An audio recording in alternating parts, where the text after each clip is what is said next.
Amandla. Viva ANC, viva. Viva COSATU, viva. Viva SACP, viva. Malibongwe. Igama lamakhosikazi. Roar, young lions, roar. National Chairperson, Comrade Gwede Mantashe. Deputy President, David Dabede Mabuza. Treasurer General, Comrade Paul Mashatile. Former Presidents Thabo Mbeki and Kgalema Motlanthe. Members of the National Executive Committee of the African National Congress, leadership of the ANC Women's League, the Youth League, and the Veterans League, and the leadership of our alliance structures, as in COSATU and the South African Communist Party, and the leaders of the broader democratic movement, stalwarts and veterans, distinguished guests, and delegates. As I came up to stand here, the national chairperson says, "Bafuni socialism apha kuwe," as you were singing. Comrades, less than 2 weeks have passed since we laid the eternal rest to our Deputy Secretary General, Comrade Yasmin Jesse Duarte. We once again bow our heads in sorrow and respect at the passing of such a great leader of our movement and our people.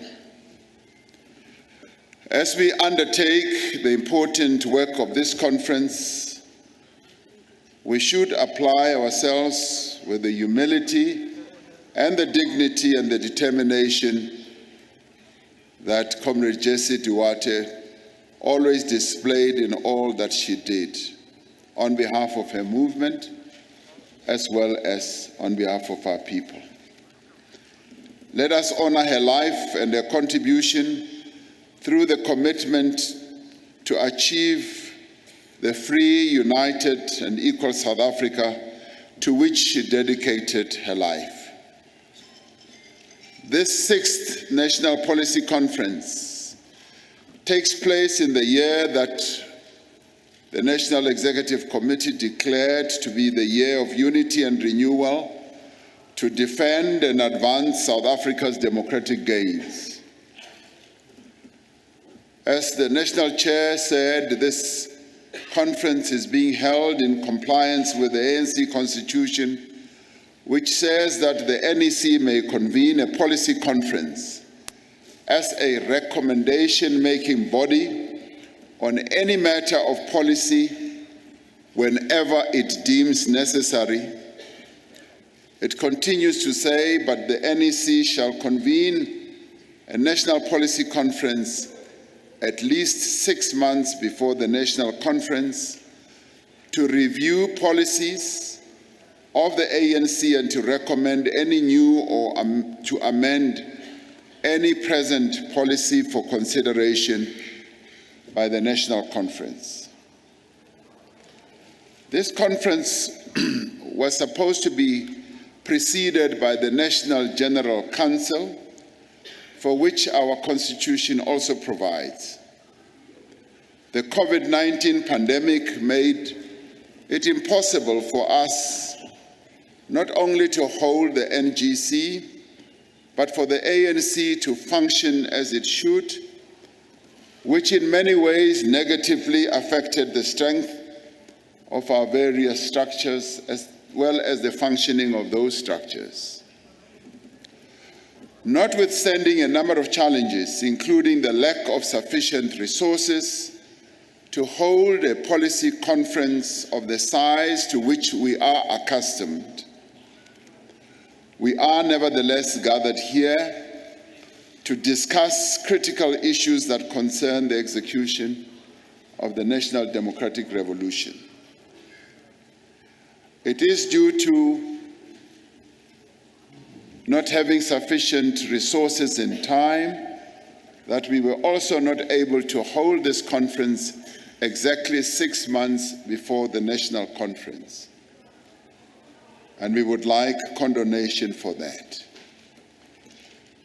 This, comrades, in many ways is a defining moment for the African National Congress, but also for the Alliance, but more importantly for our country as well. Our deliberations over the next 3 days and the resolutions that we will adopt upon recommendation from this conference to our 55th conference, and the actions that we will then take will determine the fate of our movement and indeed the direction of our country. The delegates to this conference carry with them the views of ANC branches and other structures on the most critical issues facing our country today. They carry the responsibility to shape policy proposals that will deepen the renewal of our movement and hasten the transformation of our society.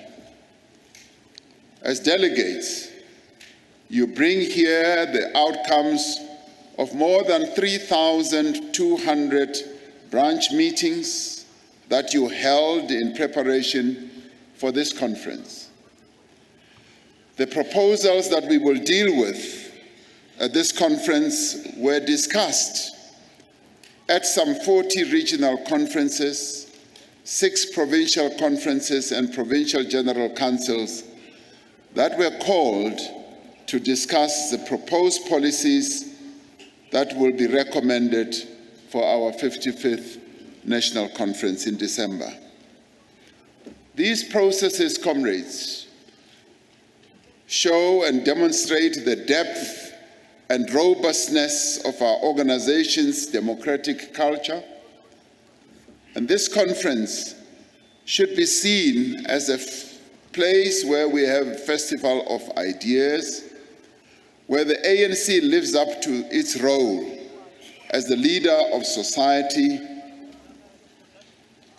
by developing policies that relate to the lived experience of our people where they live to shape the trajectory of our country.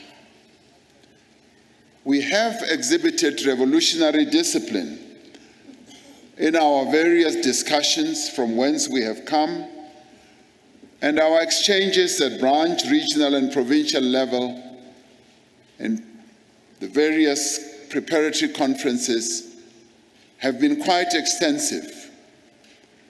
This should underpin our approach to the discussions that we are going to have here, but these discussions must also be underpinned by finding solutions to the challenges that our country and our people face. And I'd like our approach to go beyond lamenting on the challenges that our people face, but coming up with solutions. Many people in our country, including the media, expect this to be a conference where we are going to fight amongst ourselves and differ widely on a variety of matters of politics and ideology. We will demonstrate, as we often do, and in accordance with ANC tradition, that where we might have different views and approaches on various matters, we are always able to build and find consensus and emerge with coherent policy positions.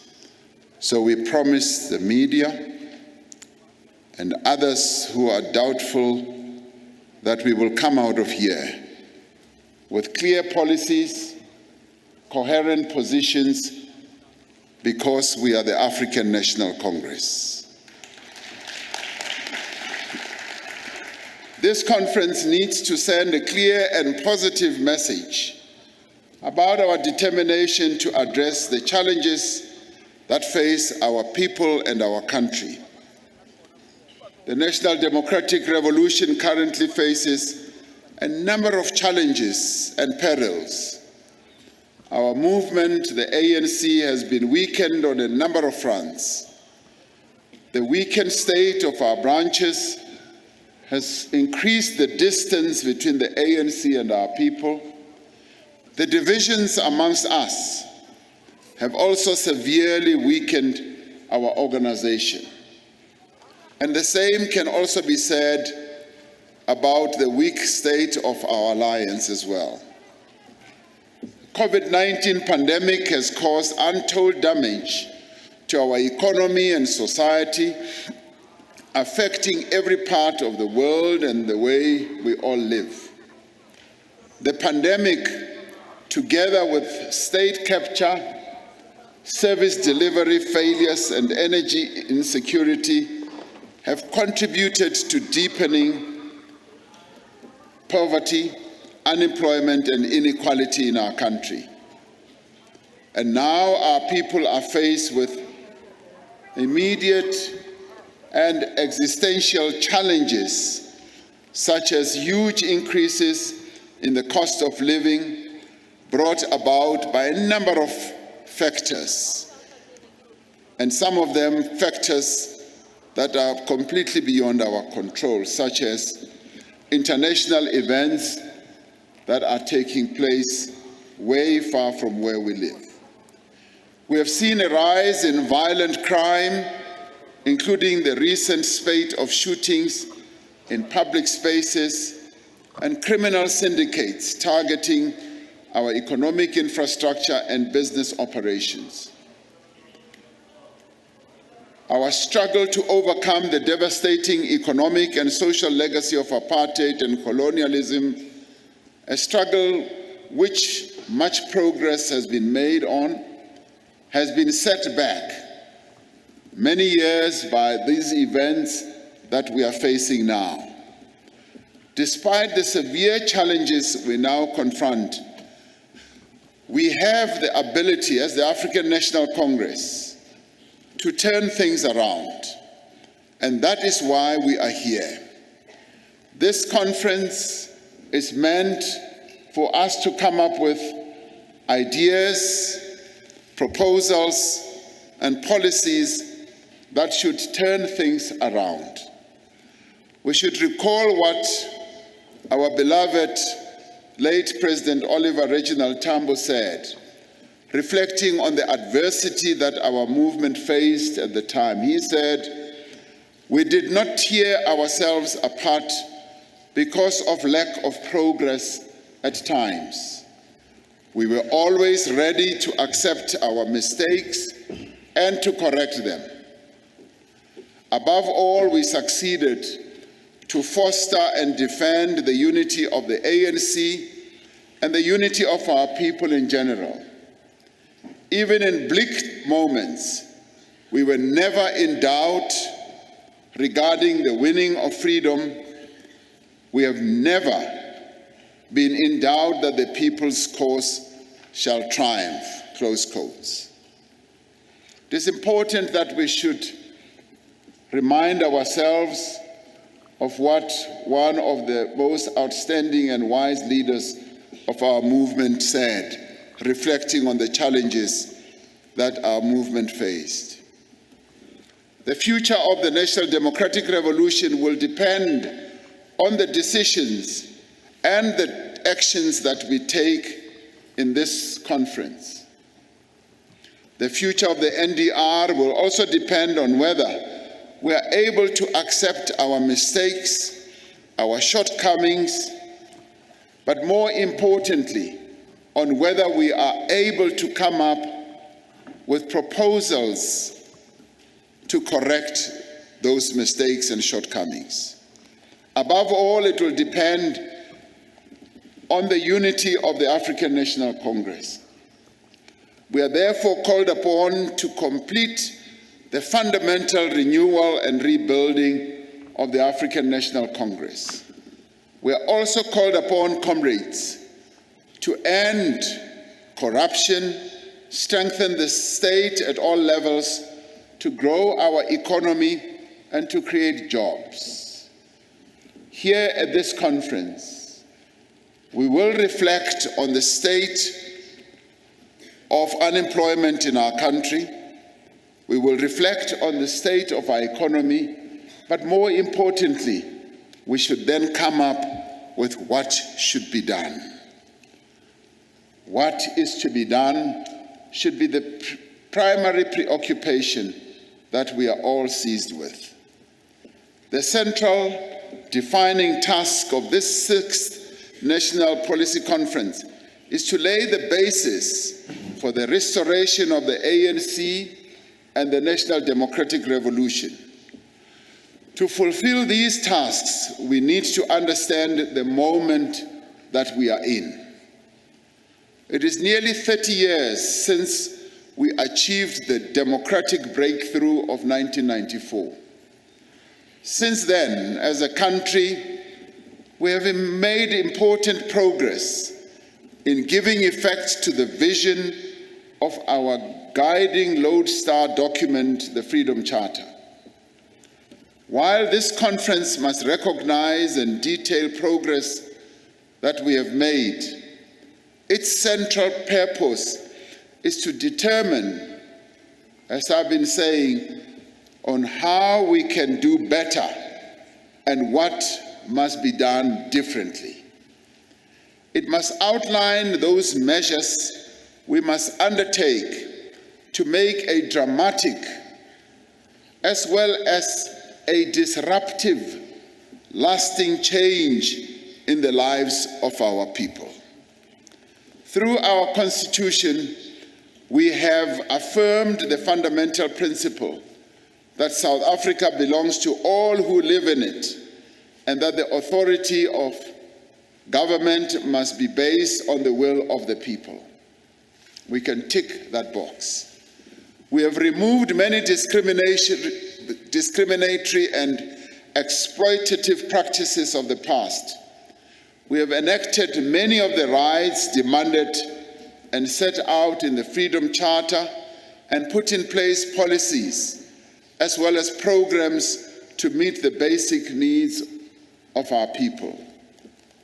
But while South Africans have equal rights, we need to deepen, to extend, as well as to broaden these rights and improve the access of our people to the services that they deserve, such as hospitals, public facilities, and many others. Since the advent of democracy, government has transferred over 4 million hectares of land through restitution and over 5 million hectares through redistribution. But we all know that that is not enough. Laws have been put in place to provide security of tenure for labor tenants and to prevent arbitrary removals, and government has several support programs in place for emerging farmers. But we know that removals and evictions are still taking place. This conference must find solutions for problems that our people continue to face. We are still far from where we ought to be. We need to accelerate the distribution of land to all those who work it and all those who need it. And we need to accompany the provision of land with sustainable and effective forms of support. Despite the setback of our efforts to amend Section 25 of our Constitution, we must continue to pursue all available options, including through legislation like the Expropriation Bill, to implement the resolution of our 54th Conference on Land Redistribution Without Compensation. We see this as just one of the instruments that we must utilize to drive meaningful land reform, not only to correct a historical injustice, but to ensure that we enhance transformation and empowerment, especially of the women who continue to toil in the land in various parts of our country. It behoves on us to use our land more effectively for growth and transformation. We remain steadfast in protecting, yes, the separation of powers between the executive, legislature, and the judiciary. A key cornerstone of our democracy is an effective, independent, impartial, and accessible justice system. We have enshrined in the Constitution the right of workers to form and to belong to trade unions. The ANC has put in place a range of policy interventions which have turned into laws such as the Labor Relations Act, the Basic Conditions of Employment Act, and many other laws to protect workers' rights and to bring about equality in the workplace.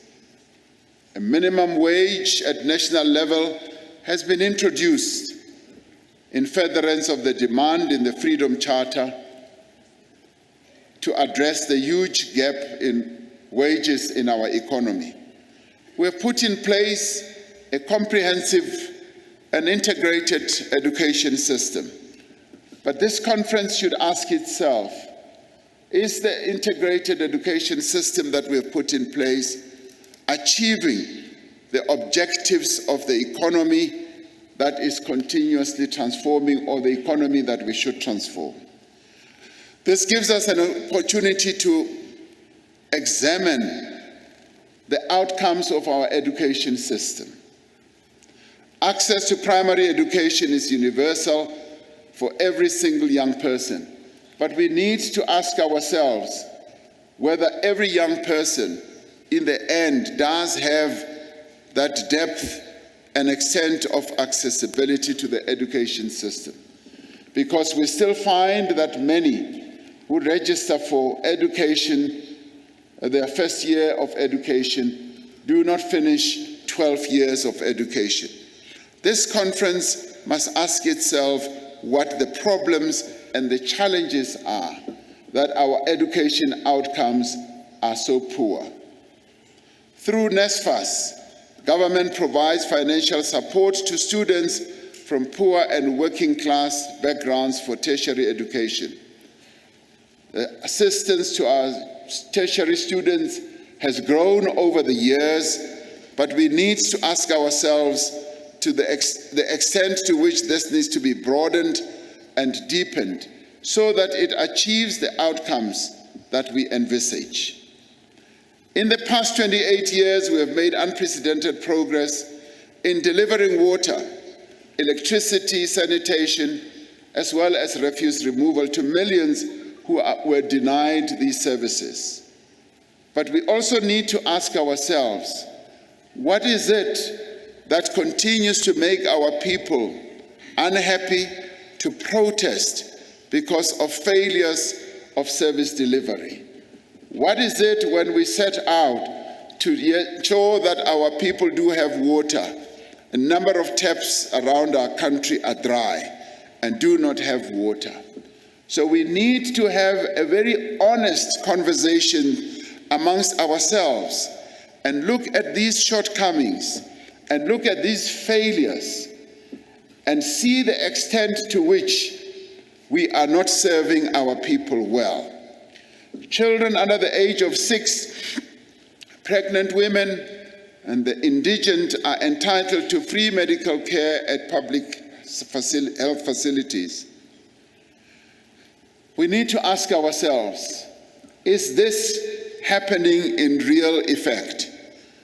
I say so because gathered here are all of us as delegates who represent the branches of our movement right across the length and the breadth of our country. We know what is happening at ground level, and we know what should be happening. Are the health facilities being extended as they should? This is the opportunity to look at our policies, but also to look at the execution to see whether the policies and the execution are properly matched. The National Health Insurance is being introduced to ensure that everyone has access to quality health care regardless of their ability to pay. Despite opposition, which was virulent in the beginning from a number of quarters, there is now broad acceptance for the implementation of the NHI. Even as we move towards the full implementation of the NHI, we need to examine the positioning of that policy, particularly in these times, particularly also in the wake of the pandemic that we've been through, and see the extent to which the efficacy of the NHI will match precisely what we need to see done. Almost 46% of South Africans, including the elderly, children, and persons with disabilities, receive social grants. Some have said that we've become a welfare state. Yes, there are proposals for a basic income grant, which will broaden the social grant system. This is the conference that needs to look very closely at that. And we need to ask ourselves about the extent to which we can ensure that our people, particularly the poor and those who continue to be unemployed, can be cared for by the state. But we also need to look at the resources that we will need to support that policy intervention. South Africa is an active member of SADC, the African Union, the United Nations, BRICS, the G20, and many other international organizations. We've been involved in peace initiatives and peacekeeping missions across the African continent. We continue to campaign for the reform of the UN, the WTO, and other multilateral bodies to ensure that they are more inclusive and responsive to the needs of developing economies. We need to reflect on our international policy. We need to look very closely at the role that South Africa continues to play. Are we continuing, or are we at all demonstrating leadership in all various international manifestations? We continue to mobilize for the right to self-determination for the people of Palestine and Western Sahara. We need to reflect on some of the moves that are afoot on our continent to roll back the progress that has been made, particularly with the struggles of our fellow people who are the people in Palestine and Western Sahara who continue to suffer under oppressive systems. Despite progress in these and a number of areas, comrades, over the years of our democracy, we have, yes, seen a number of areas of progress, but we've also got great challenges in this regard. We need to see the extent to which we've been able to move forward to achieve the implementation of the Freedom Charter. But more importantly, despite all the progress we've made, there is one area where not much progress has been made, which I'd like to dwell on quite a bit. And that is the injunction that was set out in the Freedom Charter that the people shall share in the country's wealth. It is undeniably true that when compared to the apartheid years, the overwhelming majority of our people, yes, have seen change. More people have access to housing, basic services. There have been enormous advances in health and education.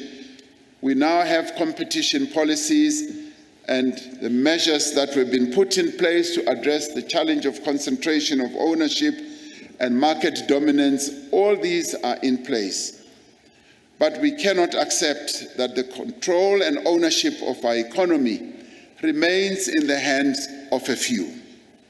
Not only is this situation fundamentally unjust and that it stifles the growth and development of our economy. Our policies on broad-based Black economic empowerment and preferential procurement and employment equity have done much to begin to change the racial and gender composition of our economy, but they haven't really fully moved the needle to ensure that in the end we do live up to what the Freedom Charter said when it said, "The people shall share in the wealth of our nation." With land reform, we are, as I said, still very far from where we need to be. We still have much work to do to overcome the challenges of unemployment, of poverty, and inequality. This is where we need to ask ourselves very, very clearly and sincerely what we need to do. We need to look at the steps and interventions that have been made to address this triple challenge and ask ourselves whether over the 30 years, almost 30 years, meaningful progress has been made or not. Today, we live with the reality that there are nearly 12 million South Africans of working age who are unemployed, including those who are discouraged work seekers. Unemployment not only deepens poverty and inequality, but it also contributes to several other social ills such as crime, substance abuse, and other destructive behavior. Youth unemployment is our greatest challenge and concern. 2/3 of the more than 1 million young people who enter the labor market each year are not being absorbed in any form of employment, education, or training. And this has been our burden and challenge over a number of years. The number of work seekers is growing significantly faster than the number of jobs that are on offer. With millions of people excluded from the productive economy, and despite significant progress in expanding the social safety net and increasing the reach of basic services, poverty has persisted and has increased over the years. Almost 1 in 5 households reported going hungry on a regular basis during the COVID-19 pandemic. Since we last met at the 54th National Conference, our country and the world has endured the most devastating health crisis in more than a century. This severely damaged our economy, and it also led to the loss within a short space of time of 2 million jobs as businesses buckled under the devastating impact of COVID-19. The cost in human lives has been staggering, having lost more than 100,000 lives. Over the last 18 months, we have focused on accelerating vaccine rollout. More than half of all adults in South Africa have now been vaccinated, and 65% of everyone over 50 years has been fully vaccinated.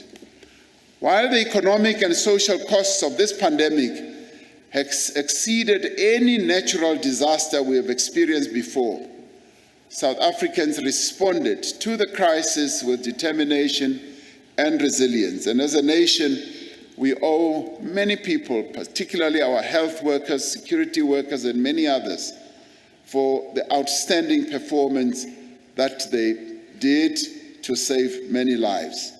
As an organization,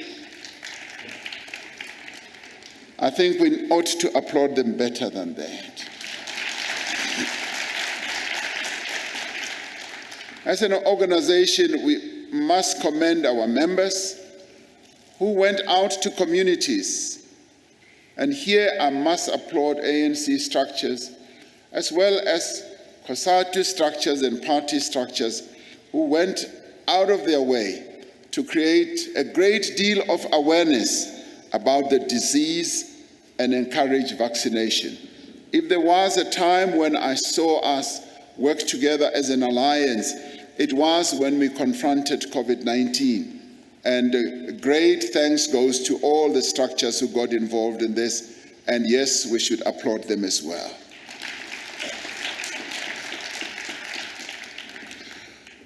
Comrades, as we know, as we confronted this pandemic and sought ways to contain it, we also had to take extraordinary measures to support ordinary South Africans, to assist businesses that were in distress, and to protect livelihoods as well.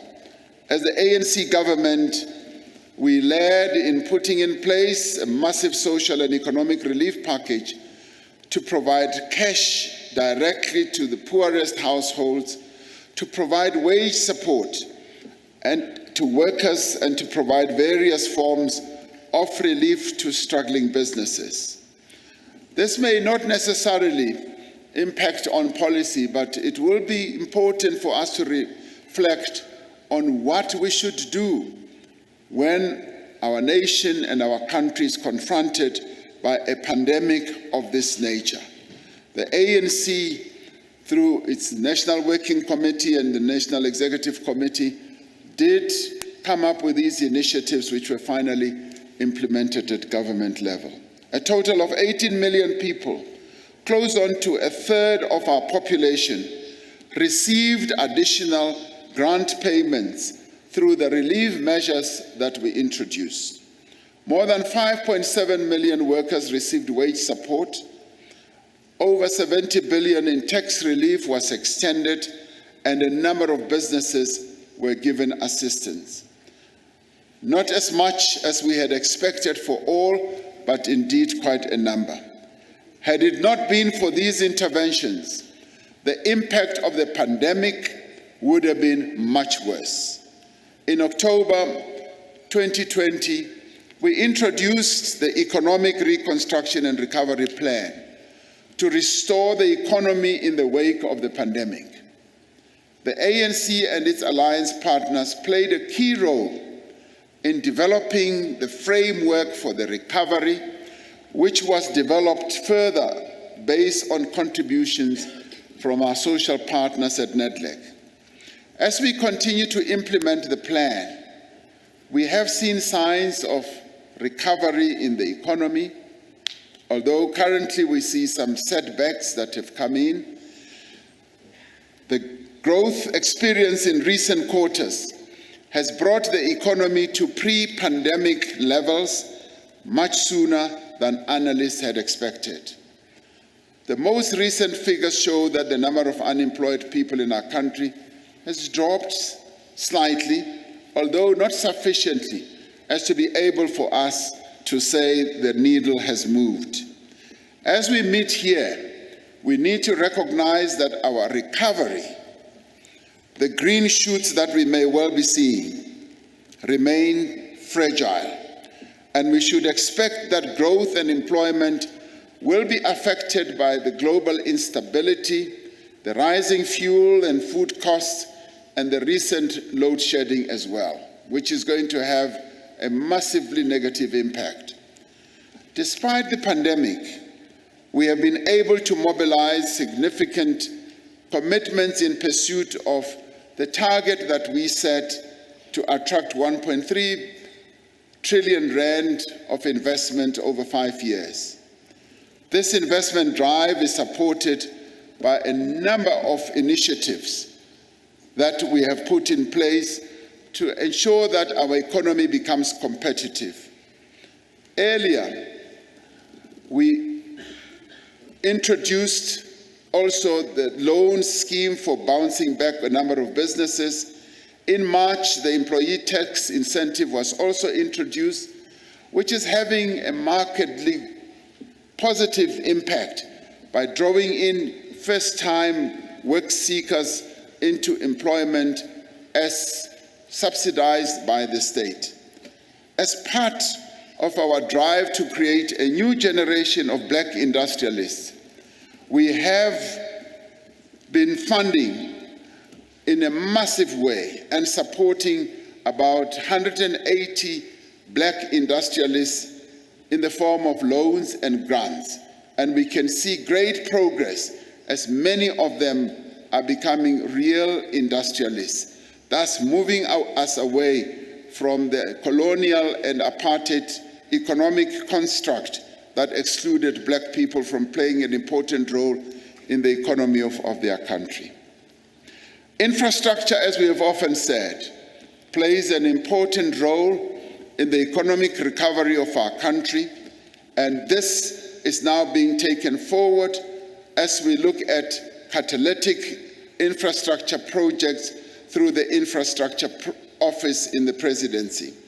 And these include a number of interventions such as bridge building, such as bulk water, as well as a number of other infrastructure investments.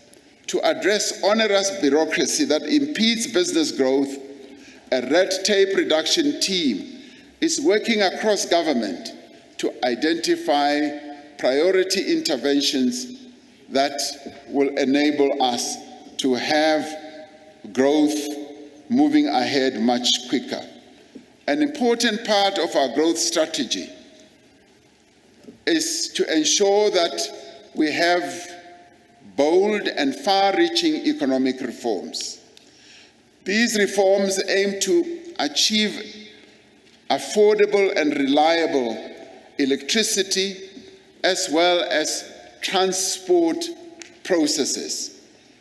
They aim to achieve long-term water security, cheaper mobile data for all South Africans, and to ensure that we facilitate greater investments in various other sectors of our economy, including tourism, food production, and many others.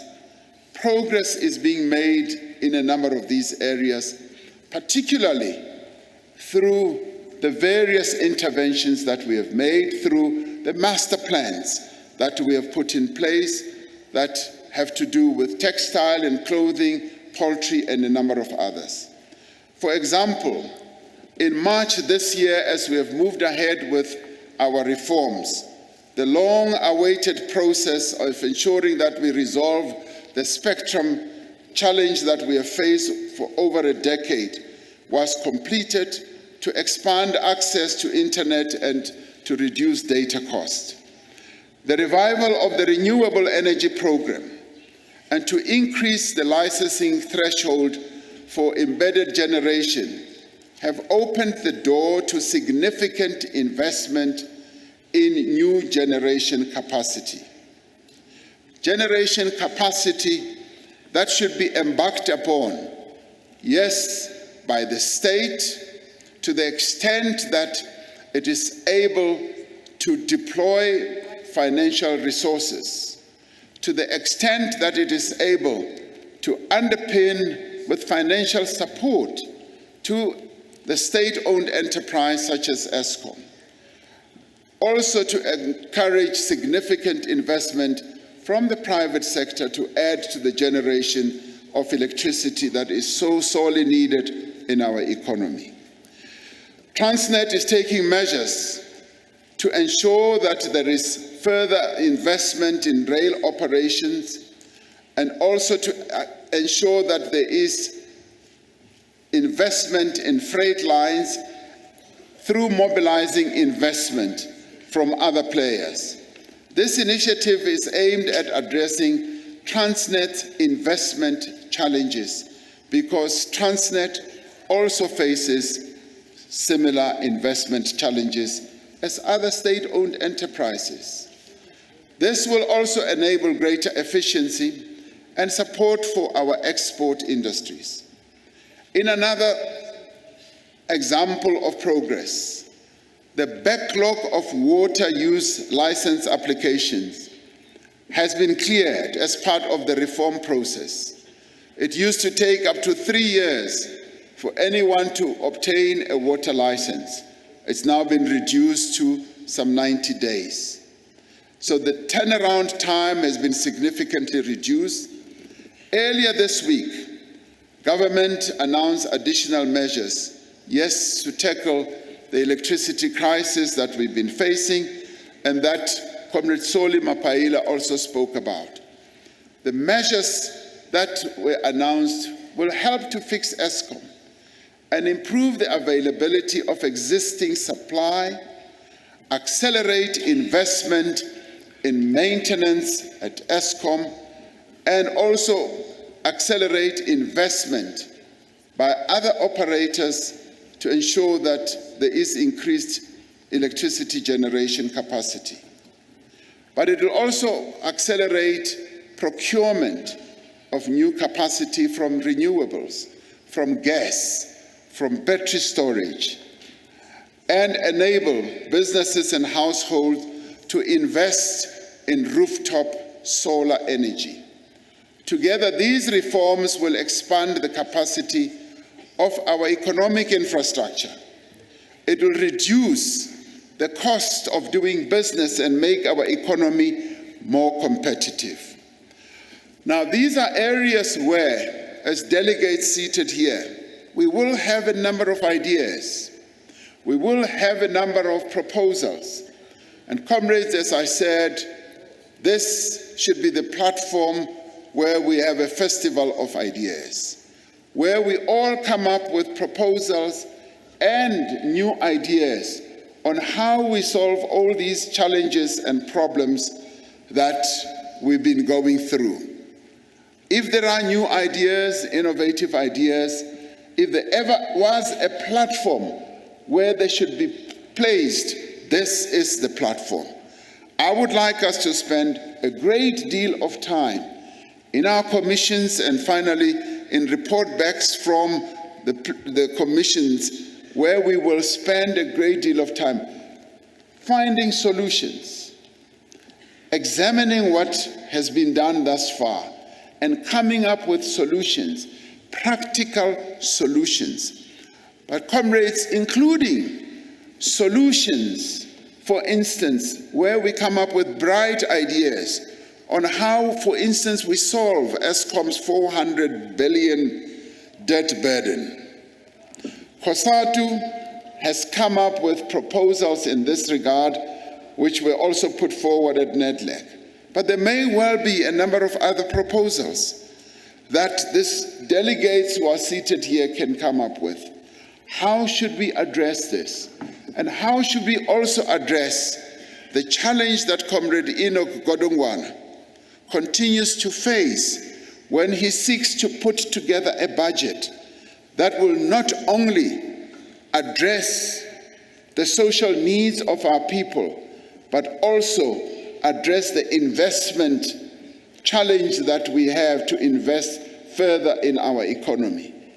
That, comrades, is the challenge that this conference should meet. The putting together of these brilliant minds that we all are here now should lead us to finding those solutions. I would therefore want us to go beyond slogans. I would therefore want us to go beyond, yes, just talking, to do the analysis, but at the same time, to look at the challenges that we have and find solutions. So here, I think the challenge for us is to come up with solutions.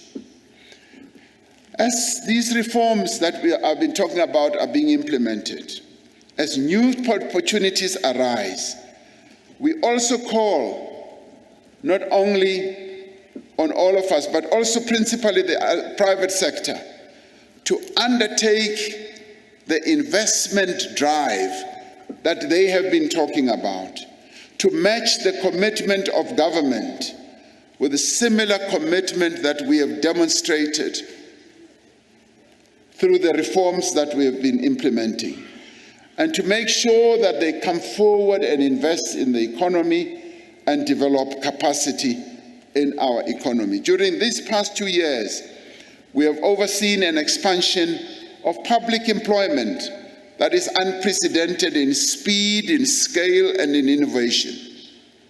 This has been achieved through the presidential employment stimulus, which during the first short space of time, of over a year, we were able to absorb 800,000 or so people in employment opportunities. And the good thing is that 84% of those people who participated have been young people, and 62% of them have been women. Now, this has been an innovation of the EPWP. As this conference, we need to come up with ideas that are going to expand the public employment process that all of us are in support of, and how best we can expand that so that we absorb more than just 800,000, but many more of our people who are unemployed at the moment. There is no greater crisis facing our country, our continent, and the world than climate change. The world needs to significantly reduce greenhouse gas emissions if we are to prevent catastrophic destruction and widespread suffering. The devastation that we experienced in parts of KZN, the Eastern Cape and Northwest earlier this year have shown us how urgent this task is. As a country, we have started to define a pathway towards low emissions economy in a way that enables us to industrialize and to create jobs. We need to reduce emissions, not only for the sake of the health of our people, because this indeed is a huge challenge. We also need to do so to ensure that we have a just transition, particularly in the towns where the coal mines have run out of coal, where the power stations have become too old. This conference needs to address the issue of a just transition so that we are clear precisely on how we should traverse this just transition. A major development of this just transition must also be to ensure that there is inclusive growth that does not leave anyone behind. We are working with international partners to mobilize climate finance to enable our transition while supporting affected workers and communities. If we are to turn the climate crisis into an opportunity, we need to construct a new industrial landscape based on environmentally sustainable technology, processes, and energy sources that are going to enable us to navigate our way around this transition more effectively. And we need to ensure that this sustainable economy empowers Black South Africans, women, and young people. A significant challenge facing our country today is crime and violence. Communities across the country live in fear. They are worried about gangsterism, armed robberies, rape, and murder. Women and children are particularly vulnerable to the violence perpetrated against them by men. This morning we just heard of a horrible incident that occurred in the Northwest in the Klerksdorp area, where a number of women in our country were abused. And we've directed the Minister of Police and law enforcement agencies to immediately embark on this to make sure that the perpetrators of this crime are apprehended and dealt with. Comrade Bheki Cele has already been there, and we are following up on this horrible incident that happened in the Northwest. The economy is being held back by damage to infrastructure, to extortion at construction sites, to corruption and high costs of securing business and ensuring assets. These problems have been made worse by deepening poverty and inequality and by the impact of state capture on law enforcement agencies and security services.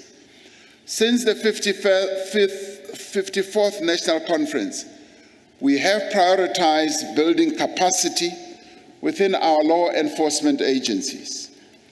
We have done much to restore the capabilities and the credibility of the NPA, the South African Police Service, the Hawks, and the State Security Agency.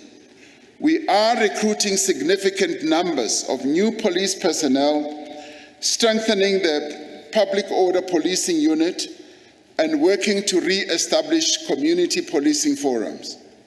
The South African Police Service has established multidisciplinary units to address crimes of economic sabotage and extortion at construction sites by so-called business forums. A stronger, better, capacitated South African Police Service is key to combating crimes of violence against women and children. As the ANC government, we have passed 3 new acts to strengthen the fight against gender-based violence and afford greater protection for survivors. Yet, if we are to end this scourge, we need a society-wide effort that fights gender-based violence on several fronts. The development of the National Strategic Plan on Gender-Based Violence and Femicide has therefore been a great milestone, bringing together all sections of society to undertake this task. We must commend, in particular, the ANC Women's League for mobilizing communities and for being an integral part of the fight on gender-based violence. The ANC Women's League led in a very strategic way to enable us to get to the point where we have been able to legislate or to pass legislation, as I said.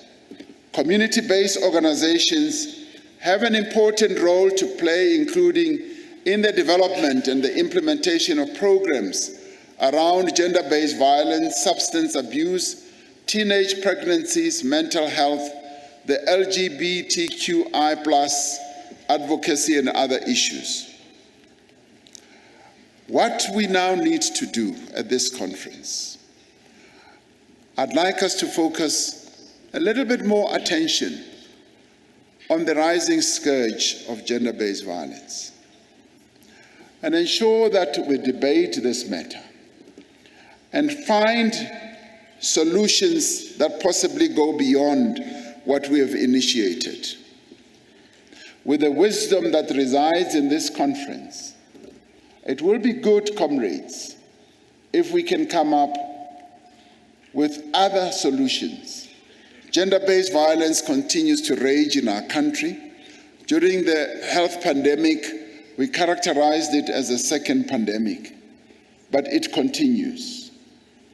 What I referred to just a minute ago, what happened in Northwest, which Comrade Begi reported to me, is a manifestation of the spread of this scourge of gender-based violence. This conference needs to address itself to that. And this conference needs to come up with ways in which we can continue supporting the ANC Women's League in its task and campaign, but all of us can join in the campaign against gender-based violence and support various other organizations that are seized with this matter. One of the clearest instructions from the 54th National Conference was to end state capture and to tackle corruption within our ranks, within government, and across society. Since then, we have taken decisive measures to end state capture, restore state-owned enterprises, rebuild public institutions, and enable the criminal justice system to pursue the perpetrators of corruption. Since then, we have seen important progress, as I said, by the Hawks, the NPA, the SIU, the Financial Intelligence Center, SARS, and other corruption-tackling institutions. The most significant development in the fight against corruption was the establishment, yes, of the Commission, which the 54th Conference supported.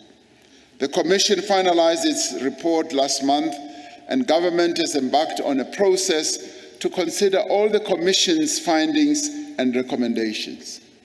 As the ANC, we have consistently maintained that the Commission is a necessary part of the broader social effort to end all forms of state capture and corruption. We are therefore engaging as the ANC with the findings and recommendations of the Commission, as Comrade Jeff Hadebe will outline to us, to determine how these can help to ensure that we enhance the process of fundamental renewal and rebuilding within our movement. We must, comrades, ensure that we use the work of the Commission to make a decisive break with the era of state capture, and that we adopt a comprehensive set of actions to prevent corruption and to end state capture. A necessary condition for the advancement of the national democratic revolution is the establishment of a democratic, capable, developmental state to drive growth and transformation. That is why the 54th Conference directed us to rebuild the public service and to build a culture of Batupili. This is happening across government departments, in municipalities and state-owned enterprises and other state organs. Public servants are being trained on a range of subjects, including ethical conduct, economic governance, and planning. Government will soon finalize the national framework on the professionalization of the public sector. But comrades, it is this conference that needs now to deal with the nuts and bolts of what this should mean, how this should manifest itself.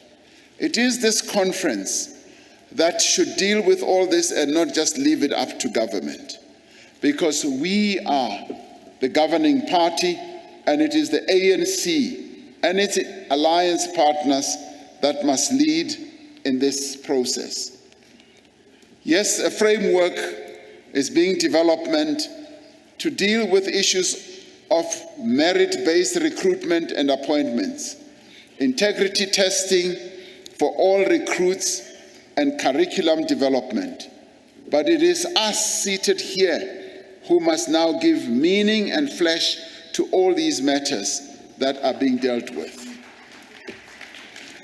Another part of our drive to build a capable developmental state is the district development model, which we have not really fully dealt with at the level of our conferences.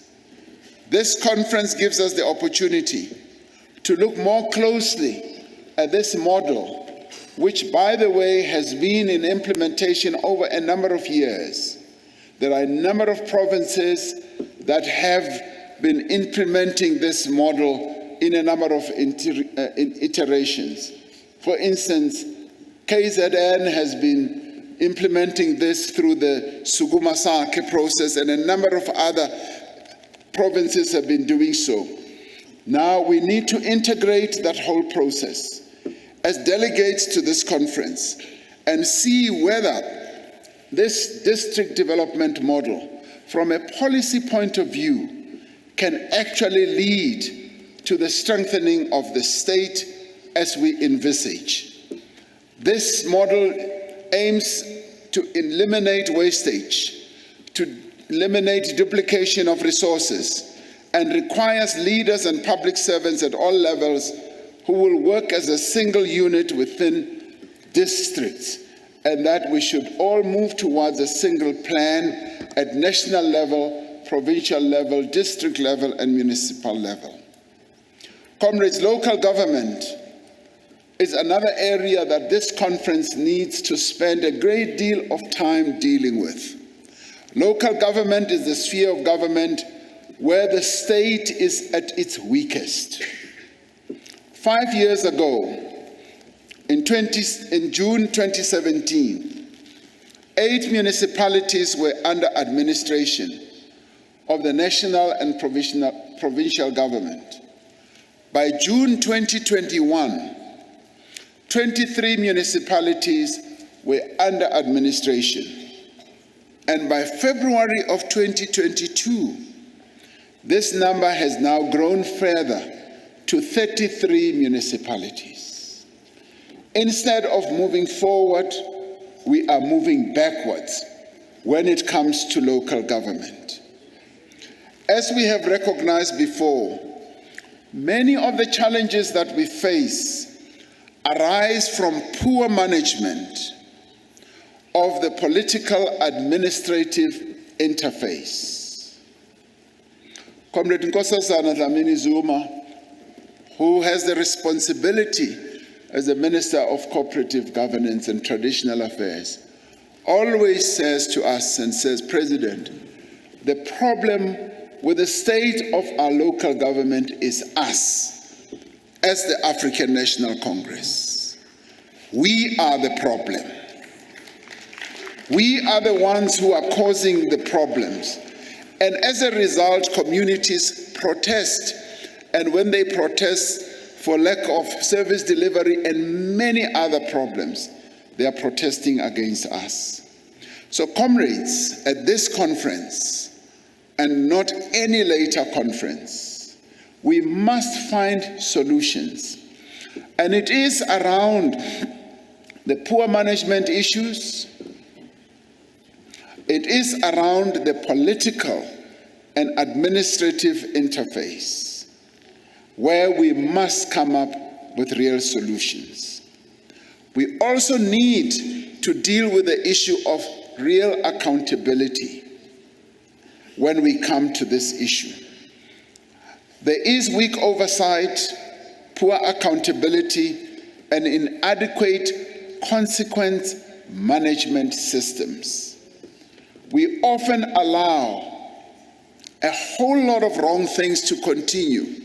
Corruption, malfeasance, poor service to our people, poor management, just to continue without any form of consequence management. There is also a shortage of skilled leadership as well as management and widespread fraud and corruption.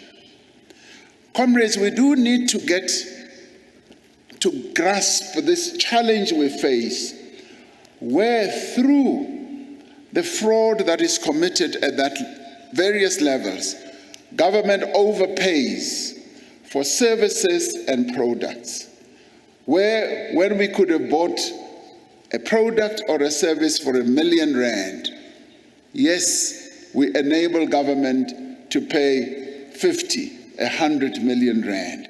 And when you look at it closely, we will find that we have our fingers in all that is happening.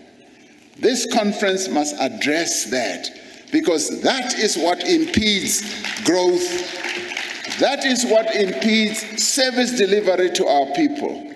And as we've often said, it is the fraud and the corruption that in the end, robs our people of proper service delivery.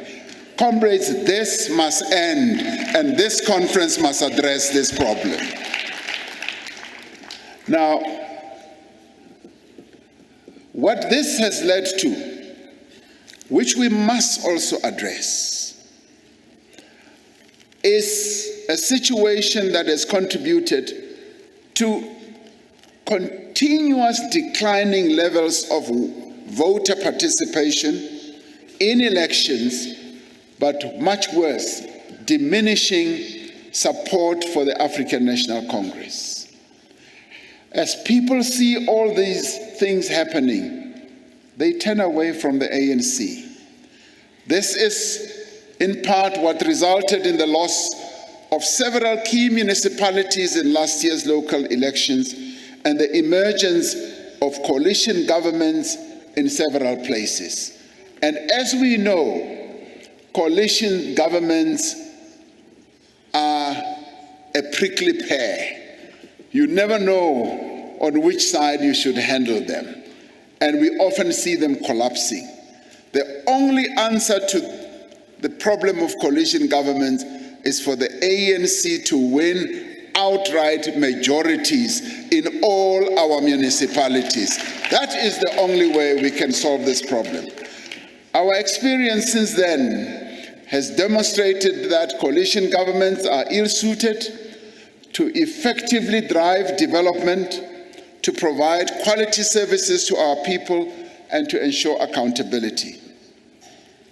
Now, as the ANC, we have taken several steps to address a number of these problems, but conference must now come up with additional solutions.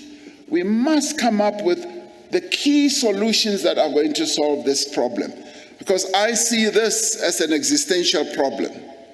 In preparations for the local government elections, for example, we involve community members in candidate selection processes, so that the ANC candidates had the support and confidence of communities that they are expected to serve.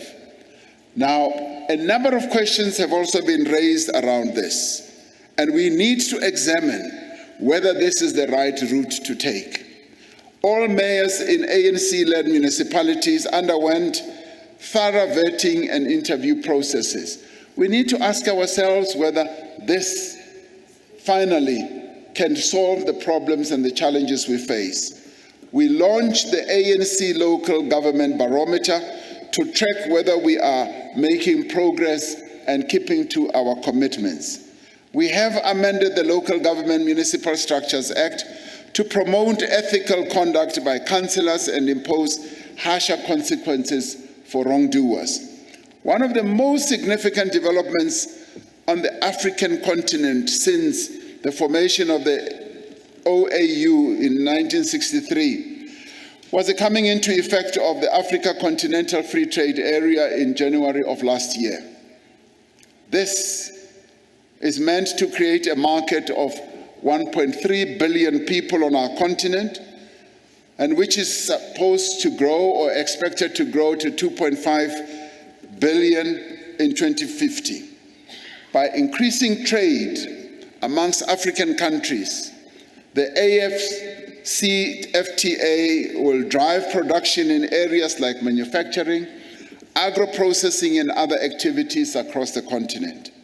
It will contribute to the growth of industrial capacity and infrastructure of African countries that are now able to reach for a larger market. If Africa is to realize the full potential of this development, we will need to bring peace and stability to all parts of the continent, and we will need to promote democracy, good governance, and the rule of law. And as the ANC, we have continued to engage across the continent with our sister countries on how best this can be implemented. The continent's swift and decisive response to ensuring that we confront various crises that prevail on the continent, crises such as the continued destabilization that continues to take place, is something that we need to consolidate as South Africa.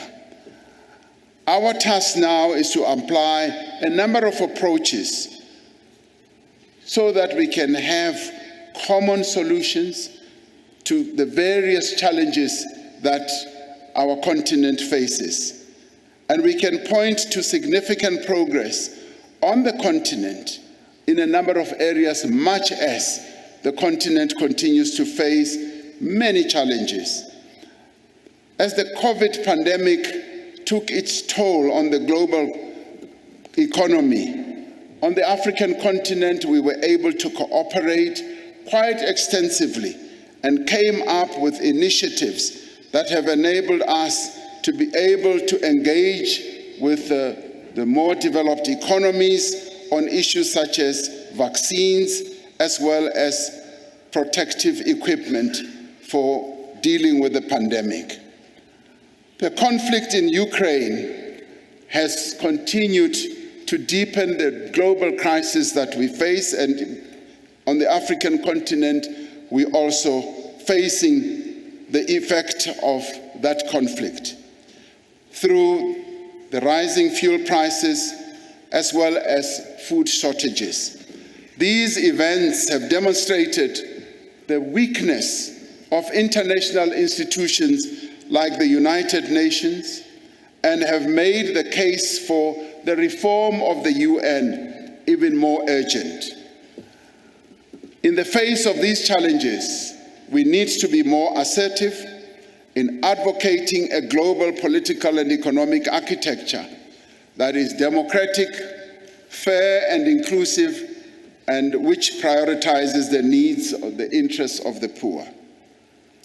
In the fulfillment, comrades, of the task of transformation, the unity and the cohesion of our movement is a priority. The ANC today is at its weakest and most vulnerable since the advent of democracy. Our weaknesses are evident in the distrust, the disillusionment, the frustration that is expressed by many people towards our movement and our government. They are reflected in our support in the last local government elections, where for the first time we fell below 50% of the national vote. Our weaknesses are reflected in many of our branches, which are not involved in the lives of our communities, but are activated only for the purpose of electing delegates for conferences or nominating candidates for public office. Our weaknesses are evident in the distance between our public representatives and the people that they are meant to serve.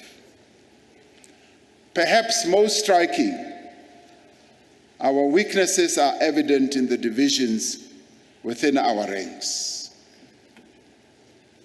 We are a divided movement, and these are not divisions about policies or ideology, and I'm sure that our discussions will testify to that.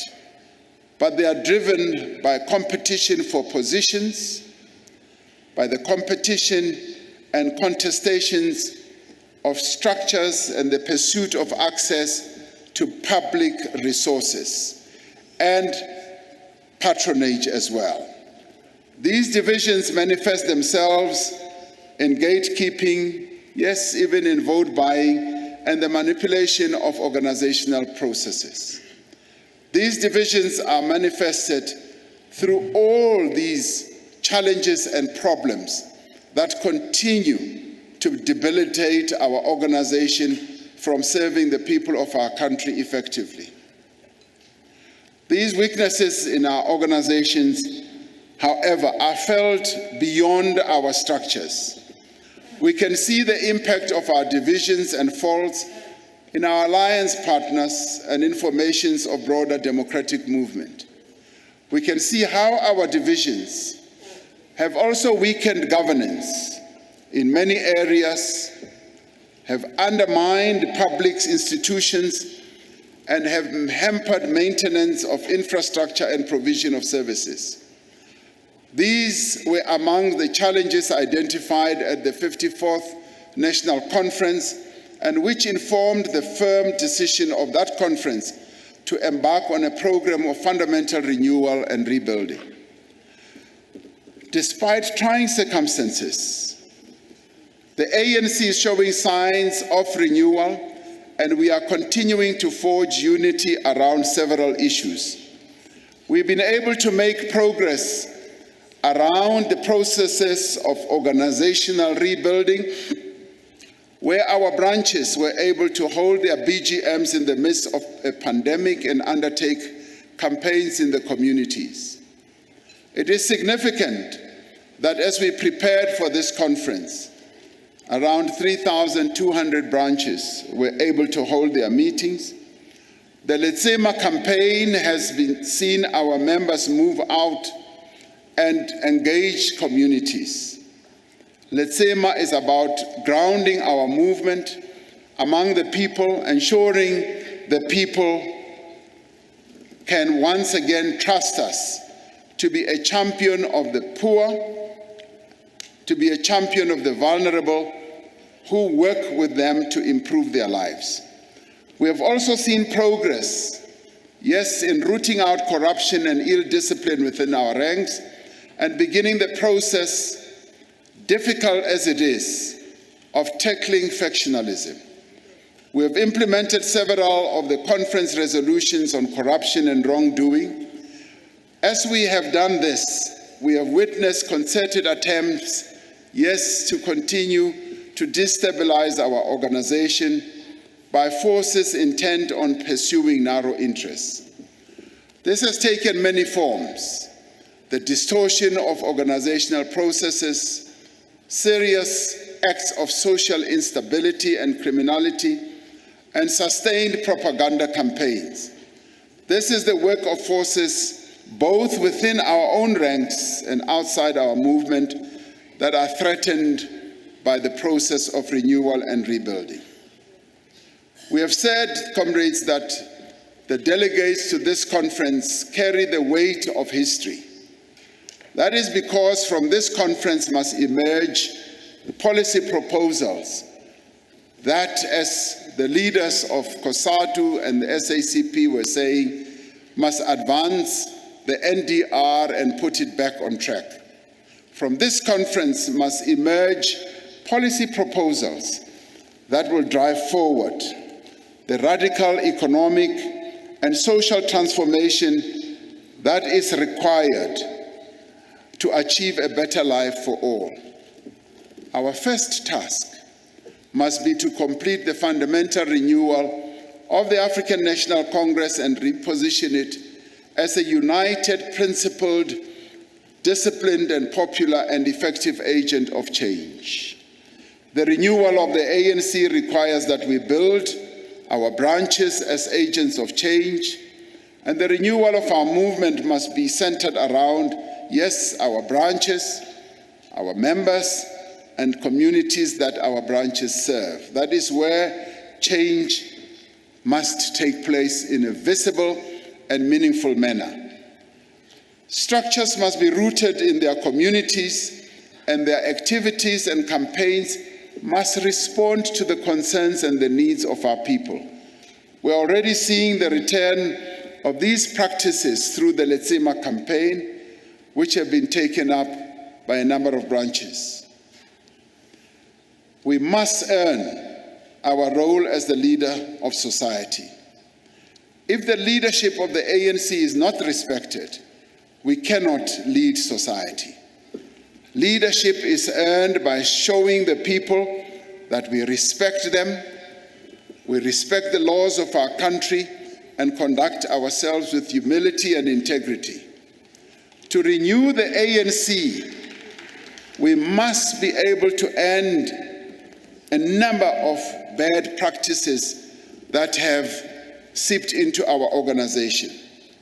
This requires, amongst others, that we fully implement, yes, our 54th conference resolutions. On this, there can be no going back and there can be no compromise. We cannot abandon our principled positions, for instance, on issues such as corruption in pursuit of a false unity. Our movement must be united around our values and our mission.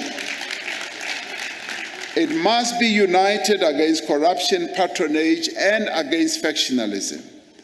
The people of South Africa will not forgive us if we abandon the correct positions that we have taken on confronting wrongdoing within our own ranks. As we chart the way forward, comrades, we must clarify our positions on a number of issues.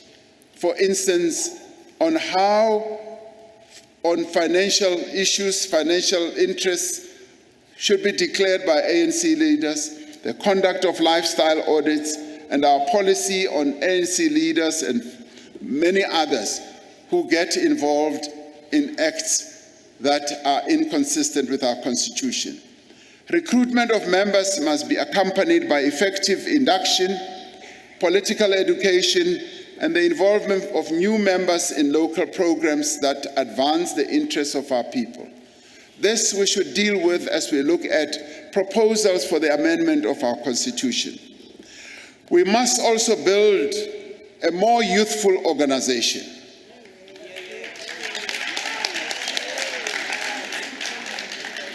Yes, we would like to see more young members, more young people.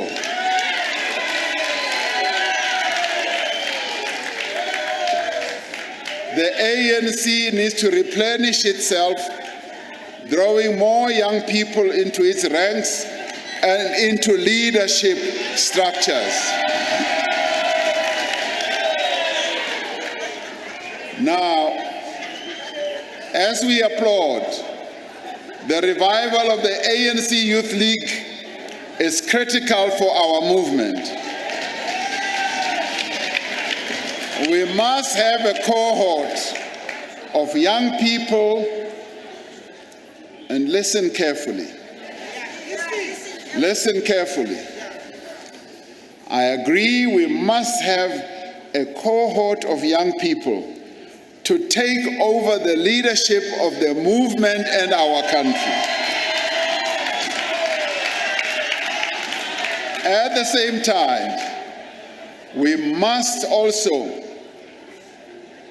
and I want to hear you applaud this, we must also strive to achieve gender equality in our movement. Now, as the African National Congress, we must address the attitude, the patriarchal attitudes. Now, as I finalize this address, one of the inspirations I sought to draw from was the address by our beloved late President Oliver Reginald Tambo at the 48th conference, when he spoke about the empowerment of women. And it is in this regard that I say the ANC must address patriarchal attitudes and practices within its structures. And comrades, I say this advisedly. As we were going to the local government elections, and when we needed to live up to our policy of gender equality, we often found that women were being relegated to the back. And this must come to an end. We must make sure that there is equality between men and women. And we should not give lip service to this program. It must be for real. Yes, as we look to rebuilding our movement, we must conclude our discussions on the reconfiguration of the alliance.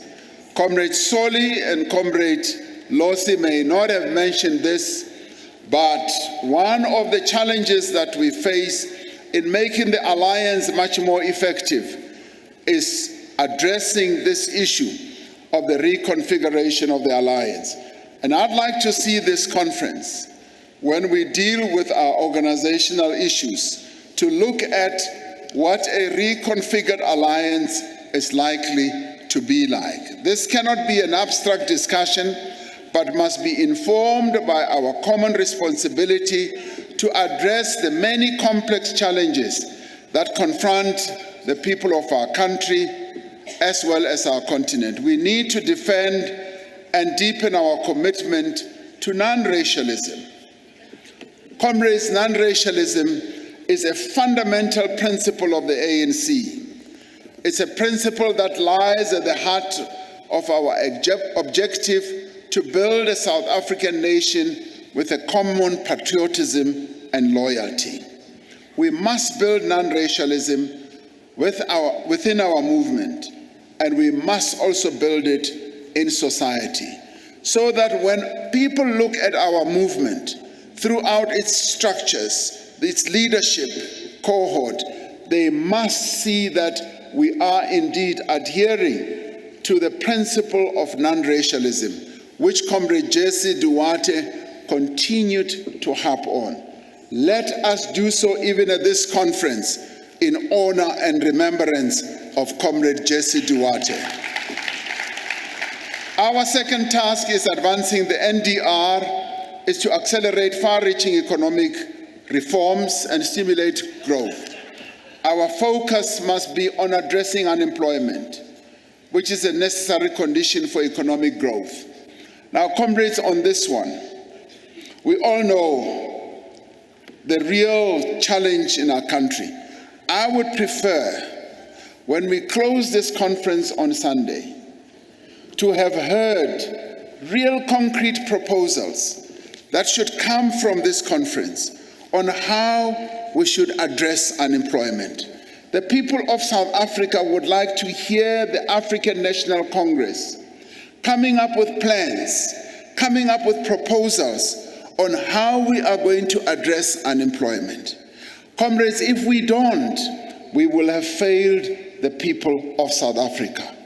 I raise this as an overriding challenge to all of us, because addressing unemployment and poverty will improve social and political stability. It will allow individuals to achieve their potential and enable economic growth. We need to appreciate the extent of the economic crisis that confronts us and develop policies. And comrades, if in doing so, we need to look at the structure of the economy. The structure of our economy has remained the same since 1994. Let us closely look at that structure and ask ourselves whether the structure of this economy can indeed lead us to addressing unemployment, or whether we need to change the structure of this economy. And if we need to do so, how should we do so? That is the challenge that I put before you. Our third task is to build and implement a durable social compact for growth and transformation. It was a clear directive from our conference and the January 8th statement that this must be one of our foremost tasks.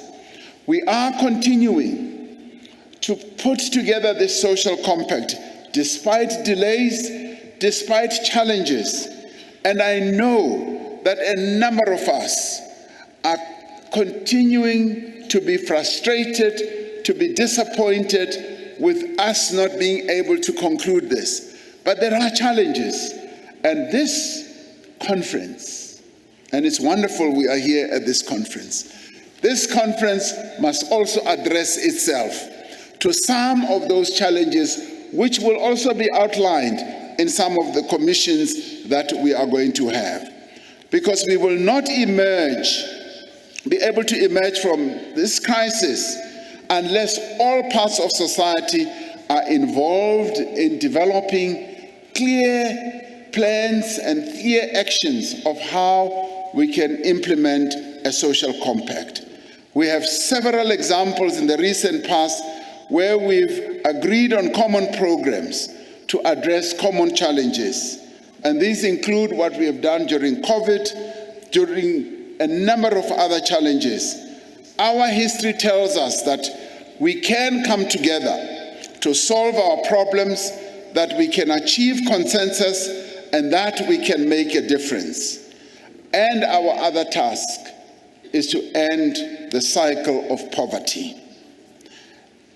Yes, in addressing this, we must come up with ways that are going to effectively address the spate or the continuing burden of poverty on our people, our immediate task is to relieve the hunger and hardship that many people are faced with, not only because of COVID, and some of this persisted even before COVID. The extension of the 350 Social Relief of Distress grant has provided much needed support at a difficult time. Other measures, such as the temporary reduction in the fuel levy, has limited the impact of rising global and prices on consumers and businesses. Discussions on further measures to contain the effects of rising food and fuel prices are currently underway at NEDLEC. But this policy conference needs to look beyond these short-term measures. And we should come up with measures that are going to give social protection to our people that are going to address the challenges that they face. The conference needs to focus on the work we are doing to develop the skills and capabilities of our people, because it is through this that we will be able to grow our economy as well. Yes, I would like us to focus also very closely, in the light of us not having succeeded with our Section 25 amendment. We should look closely at what do we do now.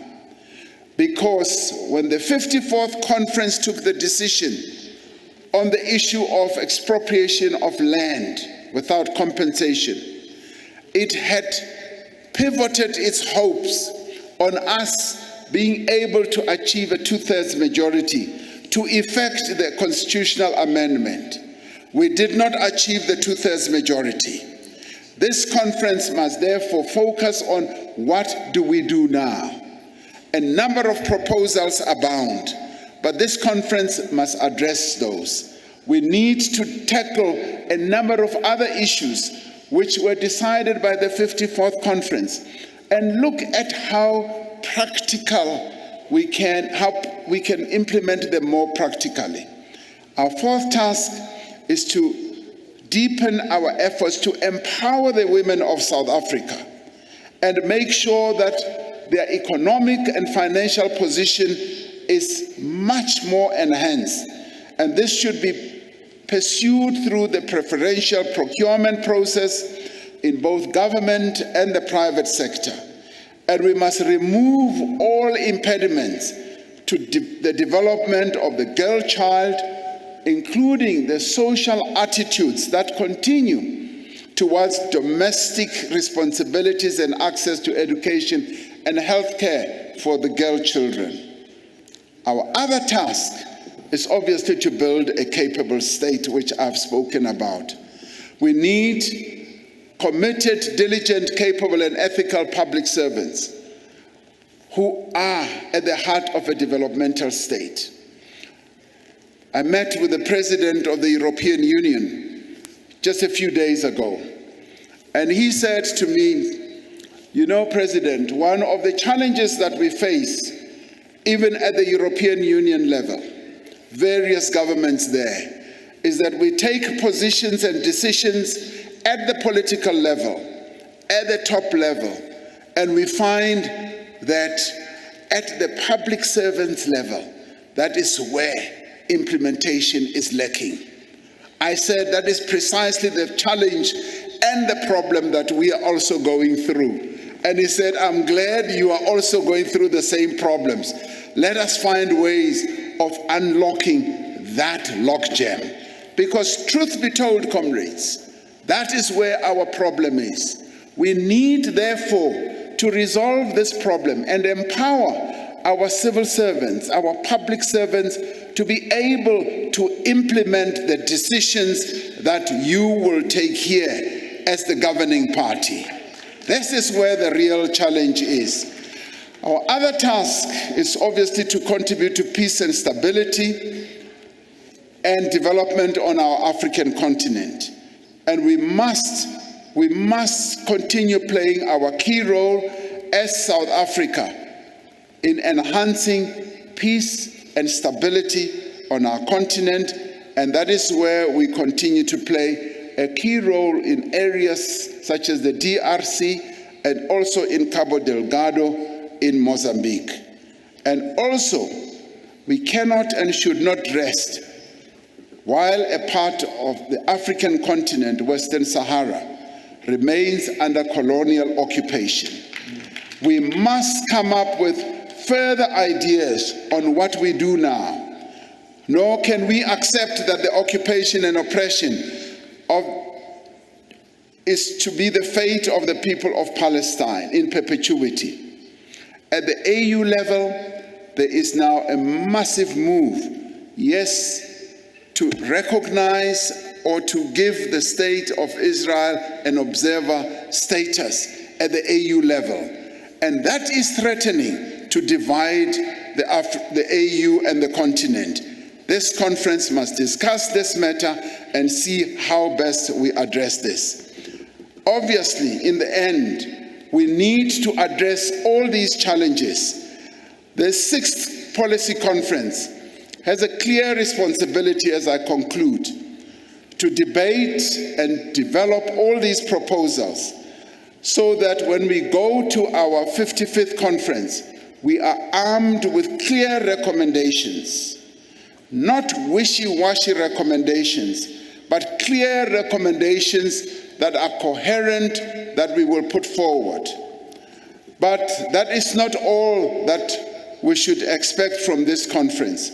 From this gathering, we need to send a clear message of the intent of our movement, a clear message, comrades, that we are committed to the renewal and the revitalization of the African National Congress, that we will allow nothing and no one to stand in the way of the restoration of the values and principles of this glorious movement.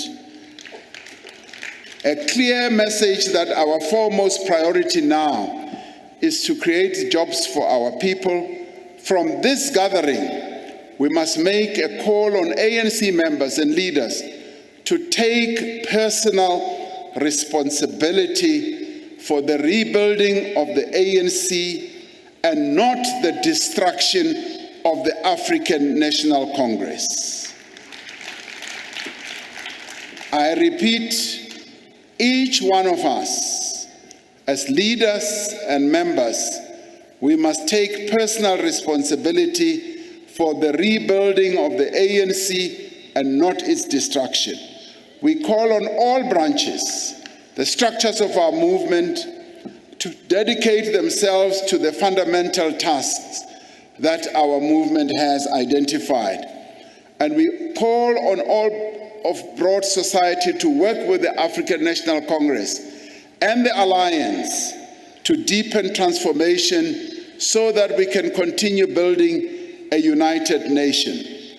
So, comrades, in the end, let this sixth policy conference provide us with a platform, provide us with the direction that our country needs to let it instill the confidence and the hope that our people need. If there ever was a platform that can instill that confidence in our people, this is the platform. Those who have been observing us think that we have come here to fight. Let us prove them wrong, that we have come here to unite and to build the ANC. Thank you very much.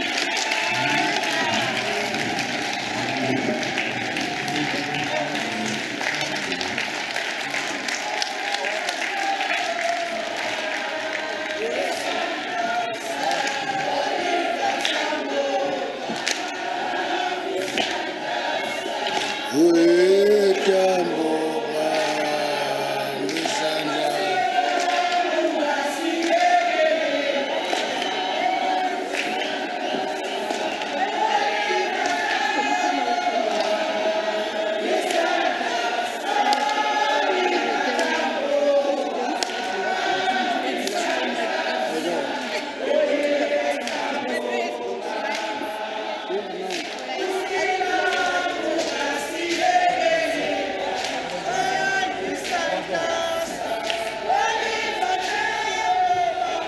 and welcome here, joining us here at Nasrec, the venue of the ANC 6th National Policy Conference. I'm Dan Moyane. And I'm It's good to be here, officially the 6th